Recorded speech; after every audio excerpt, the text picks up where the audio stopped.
Hello, my name is Hassan Malik, and we are Team ONYX.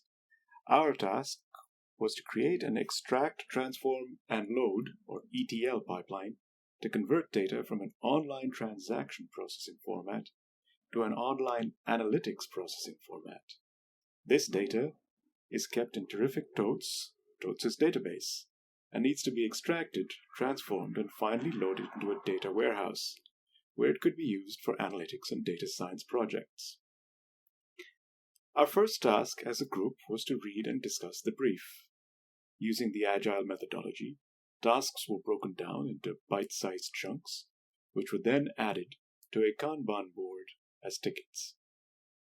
We formed pairs based on individual strengths and areas of improvement, so we could create learning opportunities, and so that people with complementary skills could work together.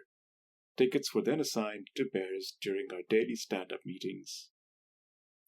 We then planned and installed the necessary software, as well as the infrastructure to be used, for example, AWS Lambda functions and S3 buckets, Terraform, and various Python libraries including PG8000, Pandas, Boto3, Moto, Mock, and SQL Alchemy, and of course, PyTest. So all the classics.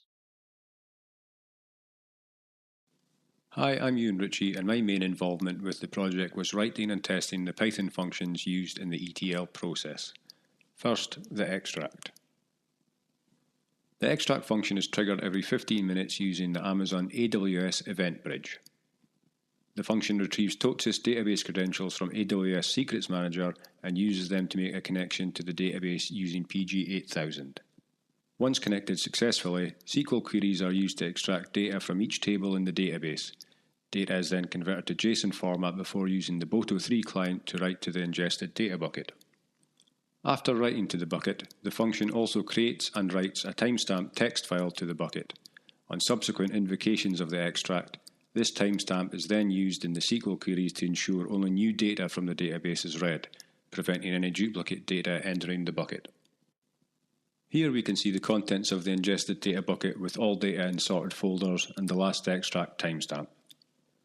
Error handling and logging are used to give clear messages to the AWS CloudWatch for information, debugging, and in extreme cases to trigger email alerts to relevant parties. Hello, my name is Shuhanmir, and I will be taking you through our transform lambda function. The transform lambda function is triggered by AWS Event Bridge every time a new JSON file lands in the ingested data bucket.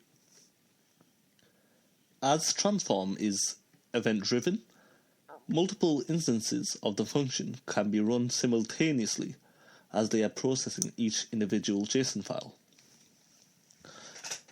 Each individual JSON file is opened up, the JSON contents are extracted and converted into a data frame using pandas. These data frames are then manipulated and adjusted where necessary. Columns are dropped, renamed, or even joined with other tables in order to match the data warehouse schema. This stage also ensured data types are matched to their corresponding destination. For example, date columns began in string format but required splitting into date and time columns in a date-time format. Transformed data frames were then uploaded to the processed data bucket after conversion to Parquet format using pandas. Hi, my name is Saifuddin, and my main contributions in this project were involved with the ETL writing and testing.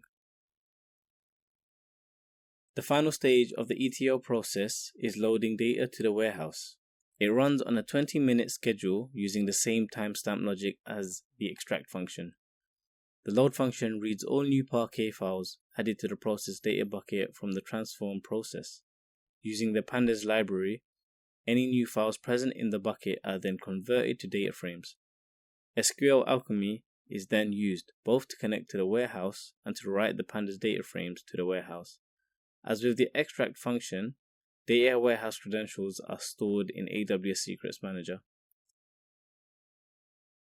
Here we can see a CloudWatch log of a successful invocation of the load function.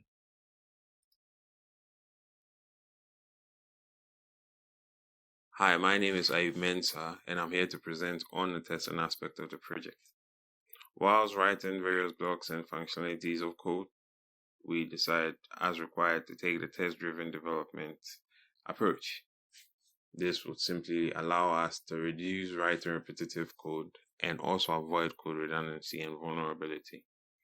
When it came to DB connections, this was marked by patching the connection and returning fake data when running queries to it in our test code. It was especially useful in testing the extract function. And for the transform function, JSON files with fake data that matched the schema of the original data were used for testing the creation of the factor and dim parquet files. In testing for the load function, those parquet files were used and added to a local Postgres database, as we did not yet have access to the warehouse. Hi, my name is Arif Syed, and in our project, we utilize Tableau to perform comprehensive analysis on the transform data. By leveraging Tableau's powerful visualization capabilities, we were able to create dashboards that provided deep insights into the data. These dashboards allowed us to identify key trends, patterns, and anomalies, facilitating data-driven decision-making. We focused on visualizing metrics such as transaction volumes, customer behavior, and sales performance, as well as staff performance.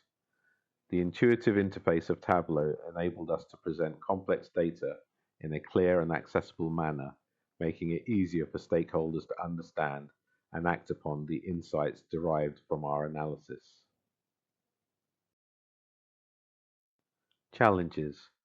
One major issue was that our SQL Alchemy code was trying to drop the tables on the data warehouse before writing the data.